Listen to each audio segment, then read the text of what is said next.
parler de l'historique même de la crypto-monnaie, je voudrais partir de l'historique ou de l'histoire des moyens d'échange avant Internet.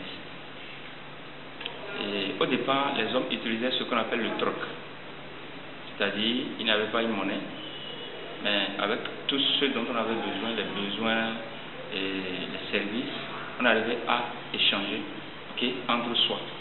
Par exemple, quand on prend quelqu'un qui a un bœuf, il pouvait échanger le bœuf contre une vache ou bien contre un cabri, un mouton, selon l'accord de l'échange. Et par la suite, il s'est posé un problème qu'on appelle la double coïncidence. C'est-à-dire quoi? On peut aller sur le marché de l'échange, une seule personne vient avec un bœuf, et deux personnes viennent avec un cabri ou bien un mouton. Celui qui a le bœuf a besoin d'un cabri, mais deux personnes qui ont chacune un cabri, ont besoin de quoi? D'un bœuf. Si vous prenez un bœuf, normalement on ne peut pas échanger directement un bœuf contre un mouton ou un cabri, n'est-ce pas? En matière de valeur. Mais comme il n'y avait pas une monnaie, on était obligé de le faire au troc. Mais avec la monnaie marchandise, on peut dire une vache ou bien un bœuf vaut 10 cabris, 10 moutons. C'est ce qu'on appelle monnaie marchandise. Les monnaies marchandises ont aussi posé beaucoup de problèmes. Oui. Et qu'est-ce qui s'est passé avec les monnaies métalliques? Quand on prend l'empereur César de l'Italie, de Rome, nous avons souvenance que quand Jésus-Christ était là, quand on voulait le piéger par rapport au paiement des impôts des Romains, il a demandé à ce qu'on lui présente une pièce de monnaie. On lui a présenté une pièce portant l'effigie de César. Et c'est là que Jésus disait, remettez à César ce qui est à César et à Dieu ce qui est à Dieu. Cela voudra dire quoi? Une monnaie métallique, c'est une monnaie qui porte l'effigie d'un chef local, ou d'un empereur, d'un roi, ainsi de suite. Ça fait qu'il y a ce qu'on appelle le nom d'échange à travers les frontières des régions, des localités. Donc il n'y avait pas ce qu'on appelle l'échange international.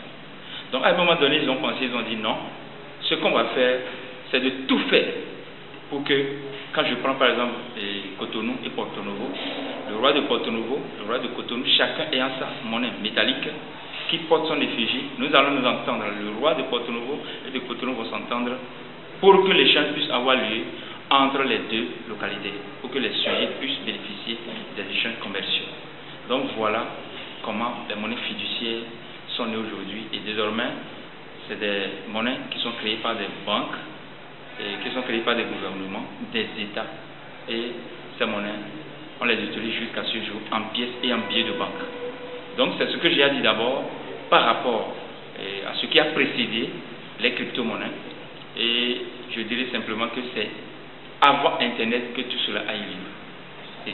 Alors, lorsqu'on parle maintenant des crypto-monnaies, lorsqu'on parle des monnaies fiduciaires sont des monnaies créées par des États, et le plus souvent, ces monnaies sont des monnaies qui rendent les pauvres toujours pauvres et les riches toujours riches. Donc, il y a quelqu'un qu'on appelle Satoshi Nakamoto qui a dit qu'il va inverser la tendance. Inverser la tendance signifie quoi? C'est qu'il veut créer une banque, et il l'a déjà créée, et cette banque va faire quoi? Va être basée sur Internet, et la monnaie que va générer cette banque sera une monnaie à valeur internationale. Et grâce à cette monnaie, les pauvres peuvent devenir riches s'ils savent traiter les informations. Exemple, en 2009, un bitcoin était à 2,20 francs, c'est-à-dire 0,04 $. Mais aujourd'hui, en ce mois de juin 2019, un bitcoin vaut plus de 4 millions de francs CFA. Donc, c'est une monnaie qui est venue pour inverser la tendance, et aujourd'hui, tout le monde est en train d'aller dans la crypto-monnaie. Donc, une crypto-monnaie, c'est une monnaie privée qui, à l'origine, n'est pas créée par un État. Il est vrai qu'aujourd'hui, les États sont en train d'aller dans la crypto-monnaie, les gouvernements, ainsi de suite. Mais c'est une monnaie, naturellement, ou à part entière, privée, créée par une seule personne. Au départ, Satoshi Nakamoto, qui serait un Japonais.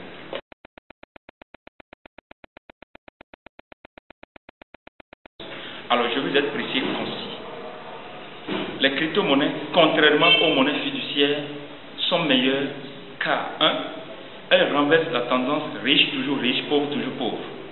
Et je vous rappelle qu'avec les monnaies fiduciaires jusqu'à aujourd'hui, les pauvres demeurent toujours pauvres, étant 99% de la population mondiale, et les riches demeurent toujours riches, étant 1% de la population mondiale.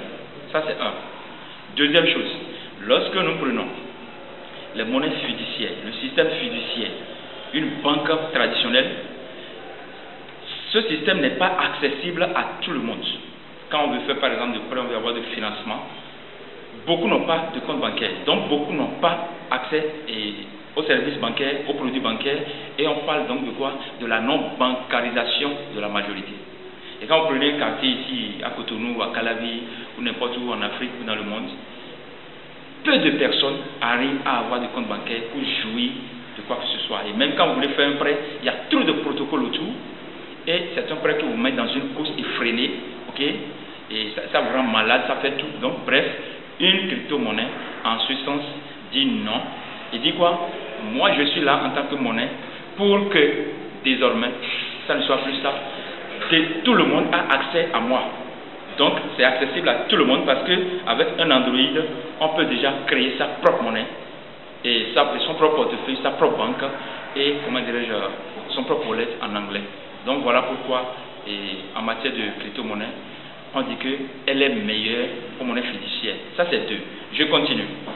Il y a ce qu'on appelle l'émission. Dans le système fiduciaire, le nombre de billets émis, ce qu'on appelle la masse monétaire, ça varie d'une époque à une autre. À tel enseigne que si vous avez aujourd'hui 1 milliard de billets de 500 francs CFA dans la zone francophone Afrique, à un moment donné, on dit que, par exemple, on ramasse ces billets disparaissent et on fabrique, on émet d'autres billets. C'est ça qui cause ce qu'on appelle l'inflation. Et il y a un autre critère qui fait que les crypto-monnaies sont meilleures. C'est quoi? Les crypto-monnaies, contrairement aux monnaies fiduciaires, ont ce qu'on appelle un nombre de pièces qui sont émises au départ et qui ne vont jamais dépasser cette limite. Quand je prends par exemple Bitcoin a au total 21 millions de pièces, ni plus ni moins. À tel enseigne que plus la communauté vient, plus la valeur de Bitcoin augmente. Or, lorsque nous prenons les monnaies fiduciaires, tel n'est pas le cas.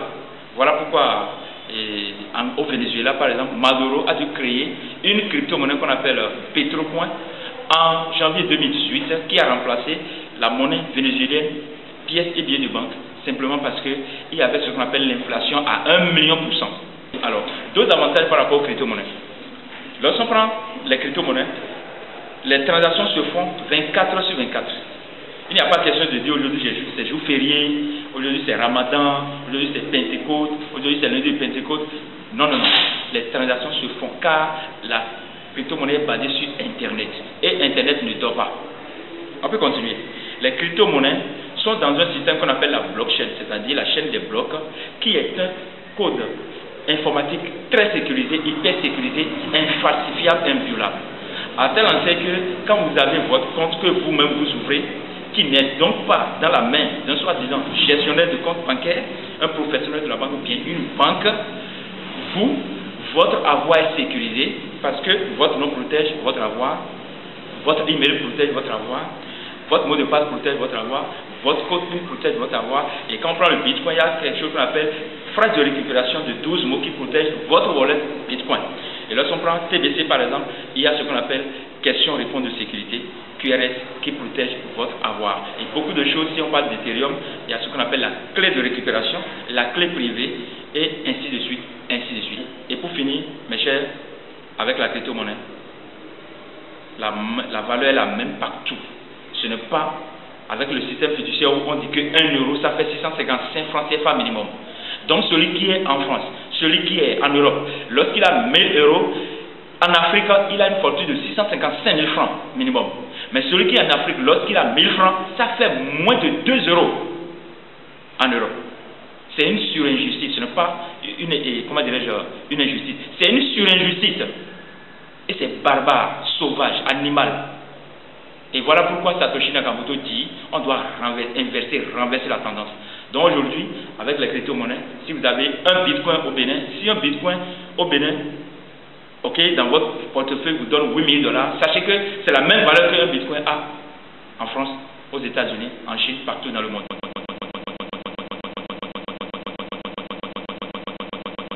Le crypto world, crypto-monde, la cryptosphère compte 3 types de crypto-monnaies. La première catégorie, ou le premier type, c'est ces crypto-monnaies qui fonctionnent comme le Bitcoin, c'est-à-dire elles sont volatiles. Elles dépendent du marché, de l'offre et de la demande. Et là, quand on achète gros, quand la demande est forte, la valeur augmente. Mais quand on achète moins, c'est-à-dire quand il y a plus de ventes que d'achats, quand la tendance est baissière, la valeur chute. Et la seconde crypto-monnaie ou catégorie, c'est cette monnaie, c'est cette catégorie qui est venue corriger la volatilité du marché. Je prends par exemple Tether ou bien USDT, ou bien je prends USDT Pax. Quand vous prenez Tether, USDT Coin et USDT Pax, c'est des monnaies stables qui ont la valeur de 1, dollar, valeur unitaire. Donc quand vous avez 1000 Tether, vous avez 1000 $. Et comment ça fonctionne?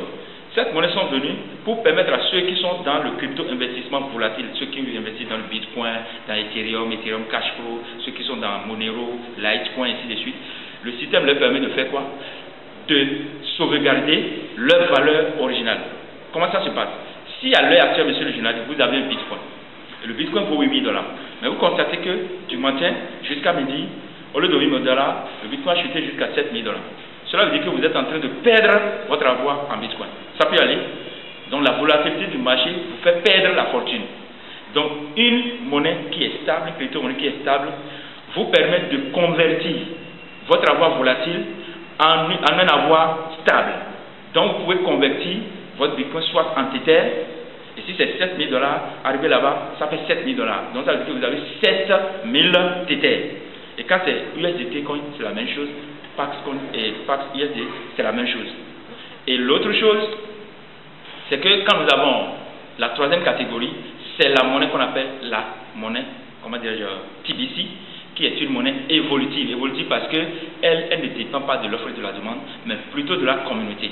C'est-à-dire toute personne qui vient de la communauté TBC lui permet d'avoir une valeur ajoutée. Ce qui fait qu'aujourd'hui, contrairement à la valeur de départ le 21 mars 2016 qui était de 0,001 €, c'est-à-dire 0,65 francs CFA, aujourd'hui on est à plus de 8 millions de $, c'est-à-dire à près de 5 milliards de francs CFA pour une seule pièce de TBC. Parce que chaque personne représente une valeur ajoutée.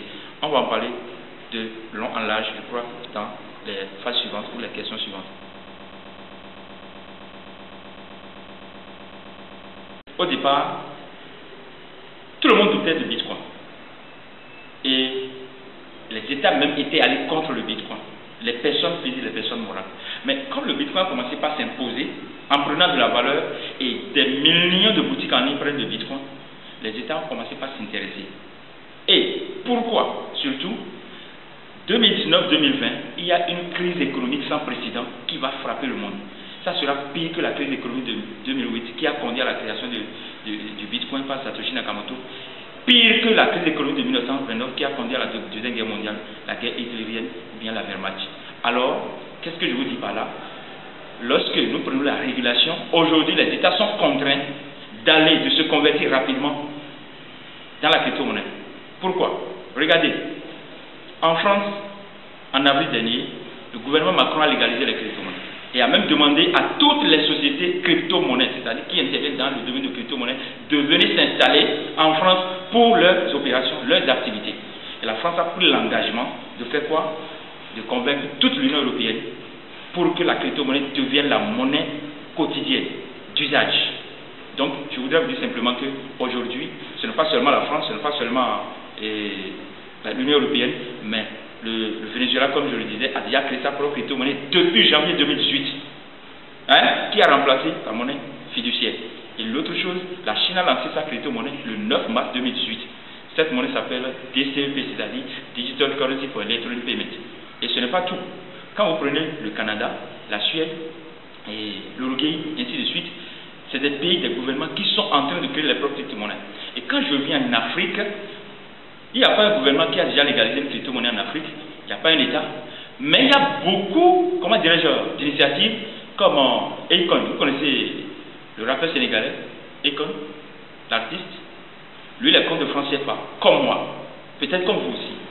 Donc il a lancé une monnaie qu'on appelle Akecoin, AKCOIN, et il est en train de créer une ville futuriste Au Sénégal, c'est le gouvernement qui lui a donné une vaste superficie de terre. Il construit la ville et c'est Econ qu'on va utiliser là contre le franc CFA.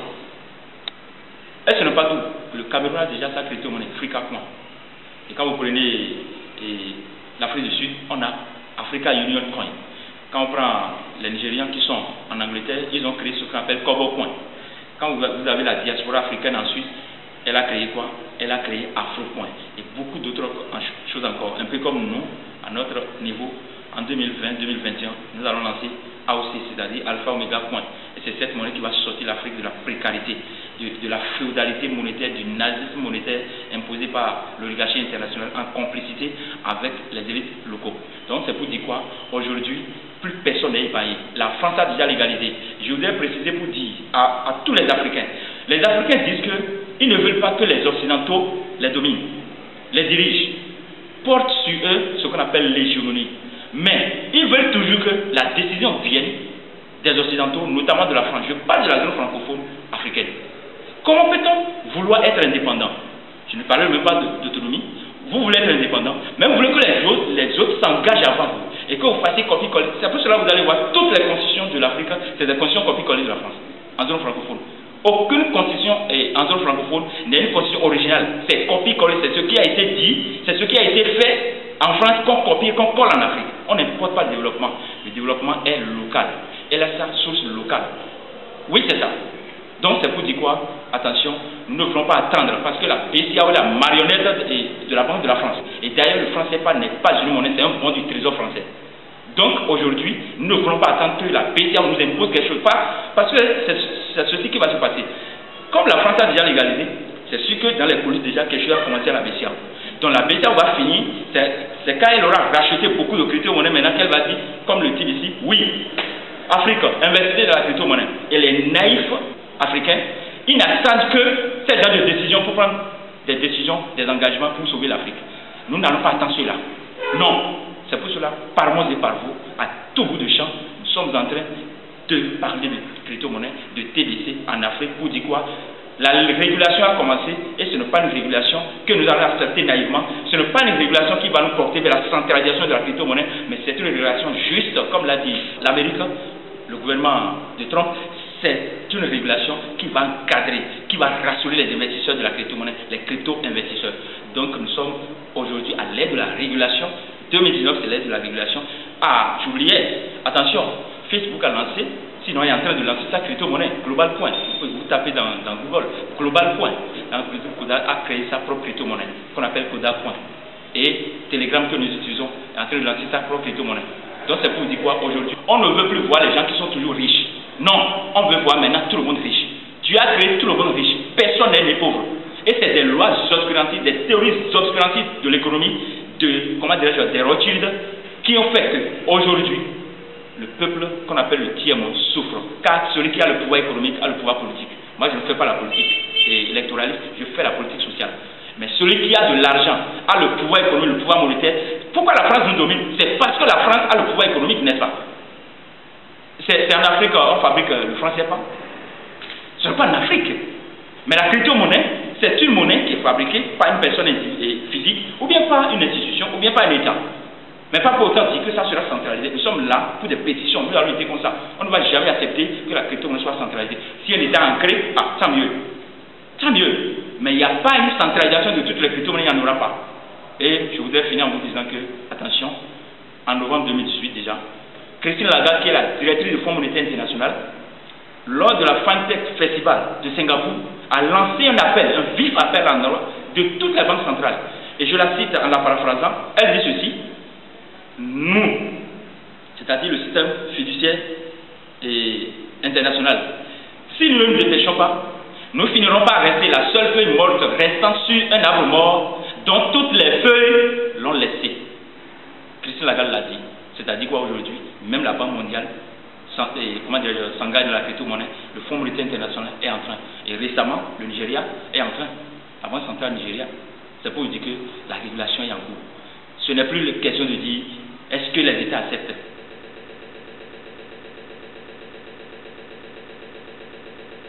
À mon entendement, et avec toutes les études cryptographiques que j'ai faites, je conclus aujourd'hui que il y a une seule crypto-monnaie.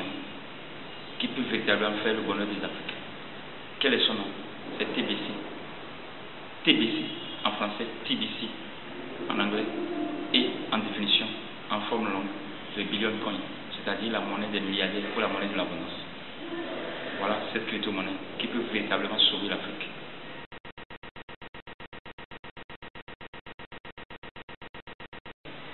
Le pourquoi, c'est comment elle fonctionne. Et lorsqu'on prend les autres crypto-monnaies, comme je le disais, Bitcoin, les stablecoins, ça dépend du marché. Et lorsqu'on prend TBC, TBC dépend de la communauté. C'est-à-dire quoi, là où vous êtes, vous me suivez un peu?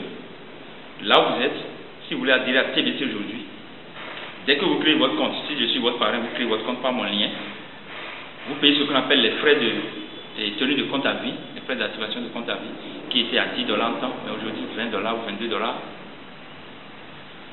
Vous êtes membre actif et vous représentez une valeur ajoutée de 1 grain d'or, c'est-à-dire 2,2 € à la valeur précédente de TBC. Et si tel est le cas, ça veut dire que si nous sommes 1000 dans la communauté TBC, ça fait 2,2 € fois 1000. Or, chaque jour que Dieu fait, il y a au moins une personne qui adhère à TBC dans le monde. Alors, Chris Kringle qui a créé TBC, il dit ceci: moi je veux faire 1 milliard de millionnaires et 1 million de milliardaires dans le monde. Cela voudra dire quoi? Avec mes 1 milliard de TBC en circulation, je vais rendre immensement riche 1 milliard de millionnaires et 1 million de milliardaires. Maintenant, quand vous voyez l'algorithme, le logiciel que j'ai TBC, si une personne représente 2,2 €, 1 grain d'or, quelle serait la valeur d'arrivée? Parce qu'on connaît déjà la valeur du départ qui est de 0,01 €. La valeur d'arrivée, c'est combien? C'est 2 milliards 200 millions d'euros. Une seule pièce de TBC.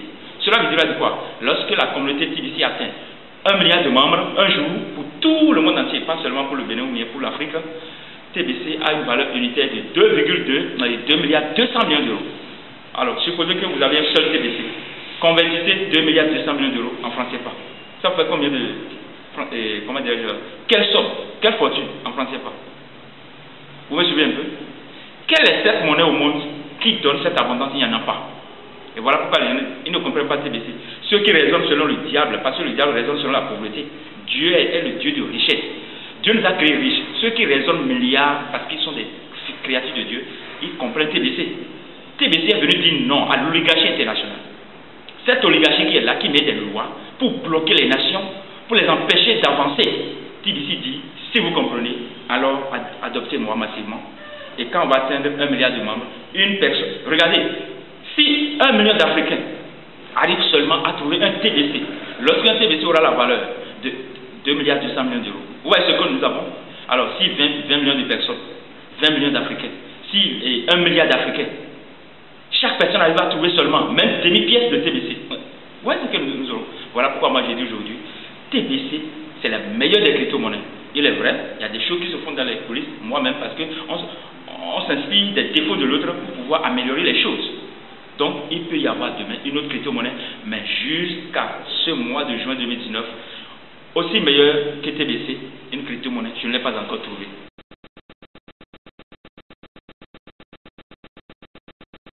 Je voudrais vous dire que simplement, si vous voulez investir, là vous avez 20 000 francs CFA, je peux vous inscrire en même temps. Vous avez 20 000 francs CFA. Ok, quand vous avez 20 000 francs CFA, vous payez ce qu'on appelle les frais d'activation de compte à vie. TBC, c'est une banque en ligne, une banque non physique, mais une banque en ligne. Et cette banque, comme à toutes les autres banques traditionnelles, vous avez l'obligation de payer ce qu'on appelle les frais de tenue de compte. Mais là-bas, c'est chaque mois ou chaque année, ça dépend du compte que vous avez, compte épargne, compte courant, ainsi de suite. Donc, ici, lorsque vous voulez adhérer, vous payez les frais de tenue de compte à vie, une seule fois.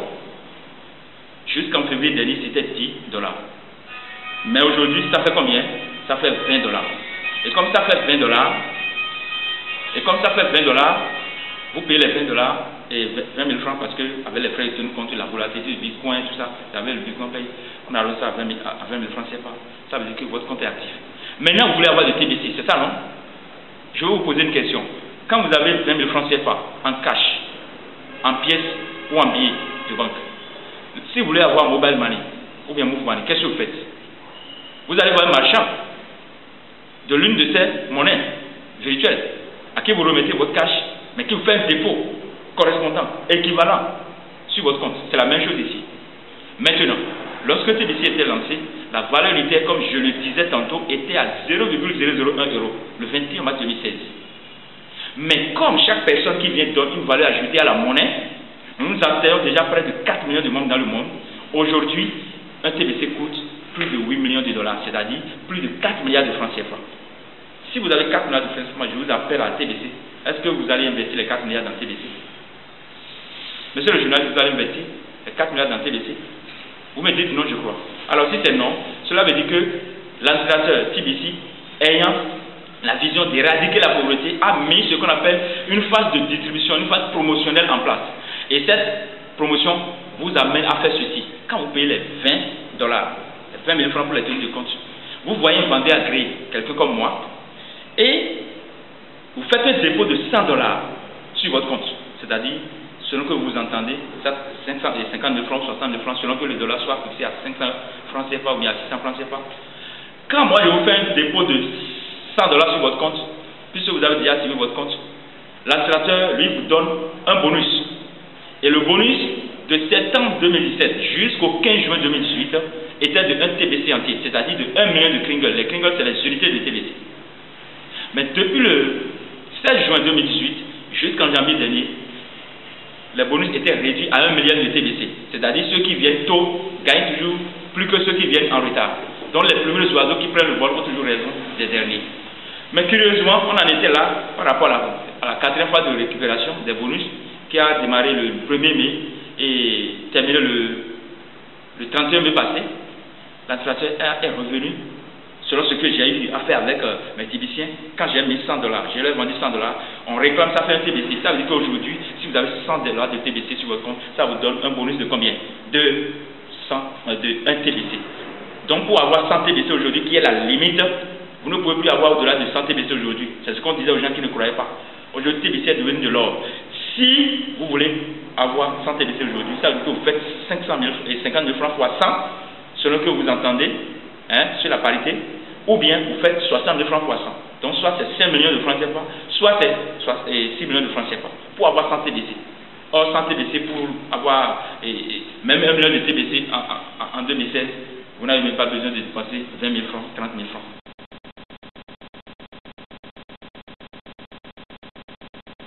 Pour en jouir, alors une monnaie ne s'échange pas contre une autre monnaie, mais une monnaie s'utilise pour les achats de biens et de services.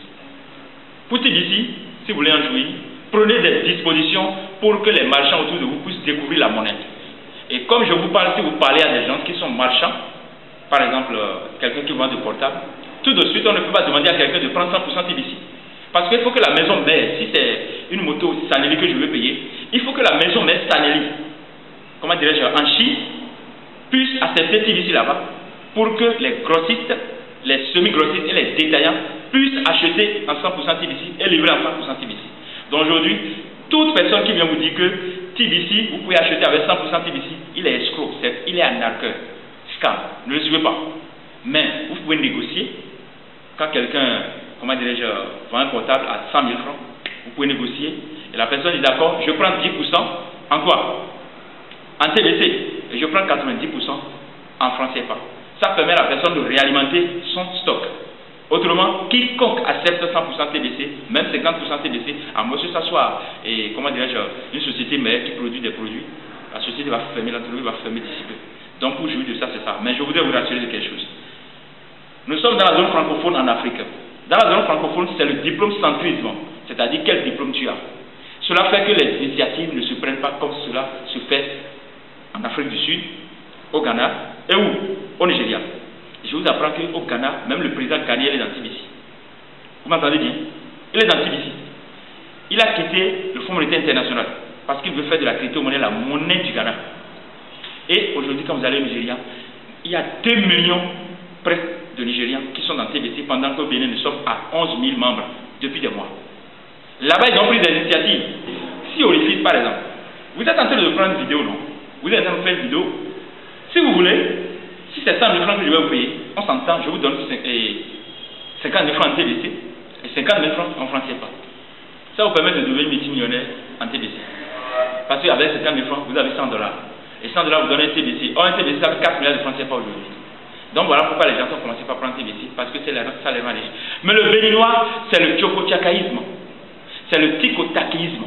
Hein? C'est le systématisme. Moi, oh, bonne nouvelle, je peux la dire, l'administrateur TBC a lancé un échangeur. Vous me suivez? Vous connaissez le Bitcoin? Alors, si vous avez TBC aujourd'hui, avec le site d'échange de l'administrateur, parce que l'administrateur compte lancer une banque qui va doter chacun d'une carte Visa, et on peut échanger jusqu'à hauteur de 500 000 francs CFA par semaine à la banque là. Mais pour le moment, il y a un échangeur. Et l'échangeur vous permet d'adhérer avec 15 dollars de Bitcoin. Et en dehors de ça, vous achetez un pack. Un pack, c'est un investissement que vous faites. Mais quand vous mettez par exemple un investissement d'un pack de 100 dollars de Bitcoin, le système vous permet de retirer chaque semaine 20 dollars de Bitcoin à vie. Est-ce que vous m'entendez? Quand on dit à vie, supposons que vous faites 30 semaines et chaque semaine vous avez 20 dollars de Bitcoin. 20 fois 10, ça fait combien? Ça fait 200. 200 fois 3, ça fait combien? Ça fait 600. Donc vous avez investi 100 dollars, mais vous êtes à 600 dollars. En fait, c'est un monde des fous. Un peu comme ceux qui croient en Jésus-Christ, qui sont fous. Un peu comme l'apôtre Paul. Si vous n'êtes pas fou de quelque chose, vous ne pouvez jamais jouir de la chose. N'est-ce pas? Le politicien est fou de la politique. Voilà pourquoi il en jouit.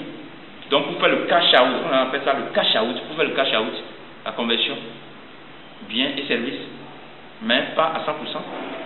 Et, comment dirais-je, vous pouvez aussi échanger sur l'échangeur, ou bien vendre à quelqu'un, coacher la personne, convaincre la personne, ou bien laisser le temps convaincre la personne, et quand la personne est prête, vous prenez la monnaie fiduciaire pour échanger contre cette monnaie quoi?